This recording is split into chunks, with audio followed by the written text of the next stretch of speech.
வணக்கம் ஃப்ரெண்ட்ஸ், வாங்க இன்னைக்கு மிஸ்டர் சக்தி சேனல்ல என்ன vlog அப்படின்றத பார்க்கலாம்.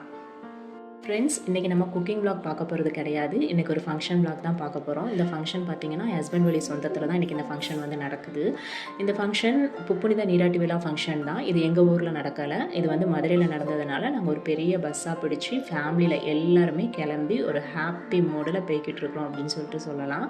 ஃபங்க்ஷன்னாலே எல்லாருக்குமே ஹாப்பி தானே இல்லையா? ஏன்னா நம்மளுடைய நெருங்கின சொந்தம் அப்படிங்கிற எல்லா சொந்தக்காரங்களையுமே நம்ம வந்து என்னைக்காவது ஒரு நாள் பார்க்கும்போது நம்ம யார் யாரை பார்ப்போம், யார் யார் வந்திருக்காங்க அப்படின்றது நமக்கு தெரியாது. ஒரு எக்ஸைட்மெண்ட்டோடய தான் நம்ம வந்துட்டு போவோம் இல்லையா? நானும் அதே ஒரு ஃபீலில் தான் போனேன். செம்ம ஹாப்பியாக இருந்துச்சுன்னு சொல்லிட்டு சொல்லலாம் இந்த ஃபங்க்ஷன் வந்துட்டு. ஸோ நம்ம இங்கேருந்து கிளம்பி ஒரு 3 hours ட்ராவல் பண்ண வேண்டிய ஊருக்கு தான் போனோம், மதுரைக்கு தான் போனோம். பட் அது 3 hours நாங்கள் ரீச் ஆகலை. ஒரு 4 hours கிட்டக்கவே ஆயிடுச்சு. ஏன்னா குட்டீஸ் நிறைய இருக்கிறதுனால போகிற வழியில் அவங்களுக்கு தேவையானது, பெரியவங்களுக்கு தேவையானது அப்படின்னு சொல்லிட்டு நாங்கள் அப்பப்போ வந்துட்டு கூட வரவங்கள கவனிச்சுக்கிடணும் இல்லையா? ஸோ எல்லாரையுமே நல்லபடியாக கவனித்து ஊருக்கு கூட்டிகிட்டு போயாச்சுங்க. அங்கே போனதும் நாங்கள் கொண்டுட்டு போன சீர்வரிசை எல்லாத்தையுமே தாம்பழத்தட்டில் எடுத்து வச்சு நாங்கள் நடக்க ஆரம்பிச்சிட்டோம். அதுவும் பார்த்திங்கன்னா எனக்கும் என் ஹஸ்பண்டுக்கும் பெரிய ட்விஸ்ட்டு கொடுத்துட்டாங்க. பெரிய விளக்க கையில் கொடுத்து, அது எத்தனை கிலோ வெயிட்டுன்னு தெரியலைங்க, அதை நான் கேட்க மறந்துட்டேன். அந்த அளவுக்கு ஒரு வெயிட்டான விளக்க கொடுத்து 2 பேரும் தூக்கி நடங்கன்னு சொல்லிட்டாங்க. ஒத்தையால் தூக்கி நடக்க முடியாதுன்னு சொல்லிட்டு. ஸோ நானும் என் ஹஸ்பண்டும் அந்த வெயிட்டை வந்துட்டு தூக்கி நடந்துக்கிட்டே இருந்துன்னு சொல்லிட்டு சொல்லலாம். 3 தெருவுக்கு சுற்றிட்டு திருப்ப அதே 3 தெருவுக்கு ரிட்டன் பேக் வந்திருக்கோன்னா பாருங்களேன். அப்படி தான் தூக்கி சமந்தோம். அது மட்டும் இல்லாமல் போகிற வழியெல்லாம் வெடி போட்டு எங்களை நிப்பாட்டி தூக்க வச்சு சமக்க வச்சுட்டாங்கங்க. ஆனால் அது நல்ல ஒரு ஃபீலாக தான் இருந்துச்சு. ஃபஸ்ட் டைம் எக்ஸ்பீரியன்ஸ் அப்படின்றதுனால ஹாப்பி தான். இதில் வந்துட்டு நம்ம இந்த தெரு சுற்றி வரும்போது, அந்த ஊர்வலம் வரும்போது எல்லாரும் நம்மளை பார்க்கும்போது நமக்கு வந்து ஹாப்பியாக தானே இருக்கும். நாங்கள் தானே இன்றைக்கி ஹெத்து, எங்களை பாருங்கள் அப்படின்னு சொல்லிட்டு அப்படி ஒரு ஃபீல் தான் எங்களுக்கு இருந்துச்சு. அது நிச்சயதார்த்தமோ சடங்கோ எதுனாலுமே அந்த தாய்மாமன் சீர் கொண்டுட்டு வரும்போது அது செம்ம ஹாப்பியாக இருக்கும் தானே. அதுலேயும் அந்த குலவ சத்தம், வெடி இதெல்லாம் போடும்போது செம்மையாக இருக்கும் அப்படின்னு சொல்லிட்டு சொல்லலாம். அந்த ஃபீல் நல்லாவே என்ஜாய் பண்ணினேன். உங்கள் வீட்டு ஃபங்க்ஷனில் அந்த மாதிரிலாம் நடந்திருக்கா அப்படின்றது நீங்கள் என்னோட கமெண்ட்டில் எனக்கு ஷேர் பண்ணுங்கள். கடைசியில் தாம்பாளத்தட்டு சீர்வரிசையெல்லாம் கொண்டு போய் இறக்கி வச்சுட்டு அங்கே போயிட்டு அப்பாடான்ட்டு உட்காரலான்னு பார்த்தா உட்கார முடியலை. திருப்பவும் மண்டபத்துக்கு தூக்கி நடங்கன்னு சொல்லிட்டாங்க. அந்த கேப்பில் ஒரு சோடா கொடுக்குறாங்க. சரி குடிச்சு நடப்போம் அப்படின்னு பார்த்தா பாட்டில் ஓப்பன் ஆகவே மாட்டேன்ருச்சு. சரின்னு சொல்லிட்டு என் ஹஸ்பண்ட் எல்லாருக்குமே ஓப்பன் பண்ணி கொடுத்துட்டு அவங்க பாட்டிலும் ஓப்பன் ஆகலை. கடைசியில் என்ன பண்ணாங்க, எவ்வளவோ ட்ரை பண்ணி முடியலைங்க. திரும்ப பல்ல வச்சு கடிச்சு ஓப்பன் பண்ணி ஒரு வழியாக சோடாவையும் குடிச்சு கிளம்பிட்டாங்க. ஆனால் இந்த ஸ்கூல் படிக்கிற ஸ்டேஜில் டிஃபன் பாக்ஸும் சரி, இந்த மாதிரி பாட்டில்லாம் ஓப்பன் பண்ணலை அப்படின்னா அந்த சட்டையை வச்சு நம்ம ஓப்பன் பண்ணுறது, அதுக்கப்புறம் அந்த டிஃபன் பாக்ஸ் வந்து பல்ல வச்சு திறக்கிறது, இந்த மாதிரி பழக்கங்கள்லாம் நிறைய பேருக்கு உண்டு இல்லையா? நான் அந்த மாதிரிலாம் ட்ரை பண்ணதே இல்லை. ஸோ என் ஹஸ்பண்டும் அந்த மாதிரி ஒரு மெத்தடை ட்ரை பண்ணி தான் பாட்டிலை ஓப்பன் பண்ணிட்டாங்க. ஸோ உங்கள் வீட்டு ஃபங்க்ஷனில் இந்த மாதிரி ஒரு அனுபவங்கள்லாம் இருந்திருக்கா அப்படின்னு சொல்லிட்டு என்னோட கமெண்ட்டில் எனக்கு ஷேர் பண்ணுங்கள். அது மட்டும் இல்லாமல் இந்த ஃபங்க்ஷன்னாலே இந்த கனகாம்பர பூ அப்படின்றது வந்துட்டு எங்கே இருந்தனாலும் வந்திருந்தானே. எங்கள் ஊர் சைட்லாம் அப்படி தான். நிச்சயதார்த்தமோ கல்யாணமோ எதுக்குனாலுமே ஒரு சடங்கு ஃபங்க்ஷனால் எதுக்குனாலுமே எங்கள் ஊர் சைடில் வந்துட்டு அந்த கனகாம்பர பூ வந்துட்டு இல்லாமல் இருக்காது. எல்லார தலையிலையுமே அந்த கனகாம்பர பூ வந்துட்டு பார்க்கலாம். பட் நான் வந்து அதை விரும்ப மாட்டேன். எனக்கு வந்து மல்லிகைப்பூ தான் அந்த மாதிரி தான் எனக்கு பிடிக்குமே தவிர அந்த கலராக பூ வைக்கிறது அப்படிலாம் எனக்கு வந்து பிடிக்காது. நீங்கள் எப்படி அப்படின்றது என்னோட கமெண்ட்டில் எனக்கு ஷேர் பண்ணிடுங்க மறக்காமல். அது மட்டும் இல்லாமல் மினி ஹாலை வந்து நம்ம ரீச் பண்ணியாச்சு. SPK மஹாலில் மினி ஹால் தான் வந்துட்டு இந்த ஃபங்க்ஷனுக்காக எடுத்திருந்தாங்க. ஸோ அதையும் நம்ம வந்து ரீச் பண்ணியாச்சு. உள்ளக்க போகலாம் அப்படின்னு சொல்லிட்டு பார்த்தா அதெல்லாம் கூடாது, நாங்கள் தாய்மாமனுக்கு கட்டு செய்யணும் அப்படின்னு சொல்லிட்டாங்க. சரின்னு சொல்லிட்டு தாய்மாமாஸ் எல்லாம் லைன் பை லைனாக நிற்க வச்சு அவங்க எல்லாருக்குமே மாலை, மரியாதை, தலப்பாக்கட்டு, சந்தனம், குங்குமம் எல்லாமே வச்சு அவங்கள வந்து செம்மையாக வரவேற்றாங்கன்னு சொல்லிட்டு சொல்லலாம்.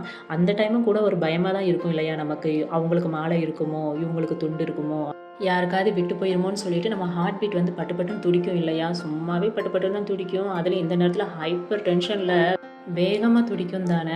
நம்ம அதை வந்துட்டு சொல்லவே வார்த்தை இல்லாத அளவுக்கு நமக்கு இருக்கும், அவ்வளோ ஒரு டென்ஷனாக. ஸோ உங்களுக்கும் உங்கள் வீட்டு ஃபங்க்ஷனில் அந்த மாதிரிலாம் இருந்துச்சா அப்படின்றத நீங்கள் என்னோட கமெண்ட்டில் எனக்கு மறக்காமல் எனக்கு ஷேர் பண்ணுங்கள்.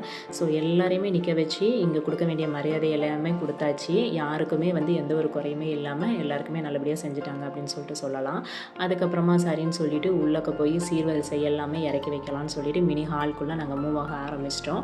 அங்கேயும் போயிட்டு அந்த 2 க்யூட் ஏஞ்சல்ஸ், அன்னைக்கு நாளோடைய அந்த ஹீரோயின்ஸ், அந்த செலிப்ரிட்டிஸ் அப்படின்னு சொல்லிட்டு சொல்லலாம். ஸோ அவங்க கையில் நாங்கள் கொண்டுட்டு போன சீர்வரிசை எல்லாத்தையுமே கொடுத்து ஒரு ஃபோட்டோவும் நாங்கள் எடுத்துக்கிட்டோம். திருப்ப என்ன அந்த மண்டபத்தில் எல்லாத்தையுமே திருப்ப அடுக்கி வைக்க ஆரம்பித்தாச்சு. கொண்டுட்டு வந்த பூ, ஸ்வீட்ஸு எல்லாமே.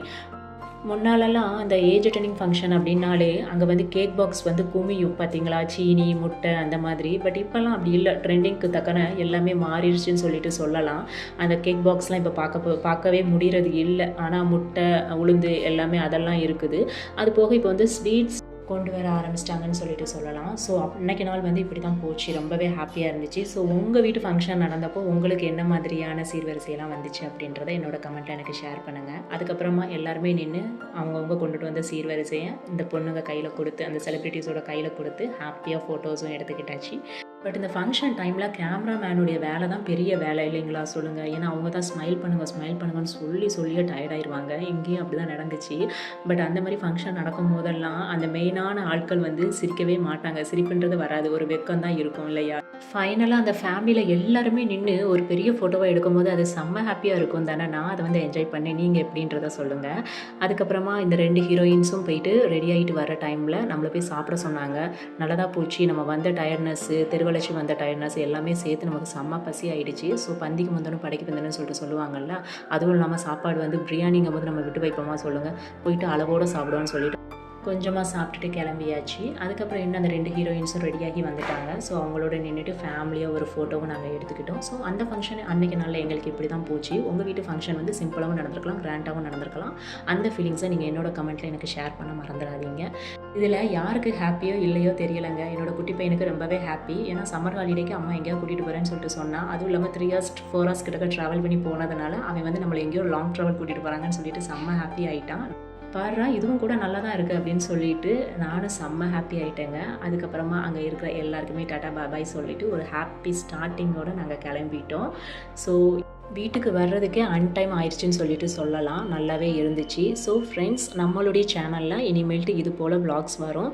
உங்களுக்கு என்னோடய சேனல் பிடிச்சிருந்தால் லைக், ஷேர் அண்ட் சப்ஸ்கிரைப் பண்ணுங்கள். நெக்ஸ்ட் வீடியோவில் உங்களை மீட் பண்ணுறேன். Bye friends.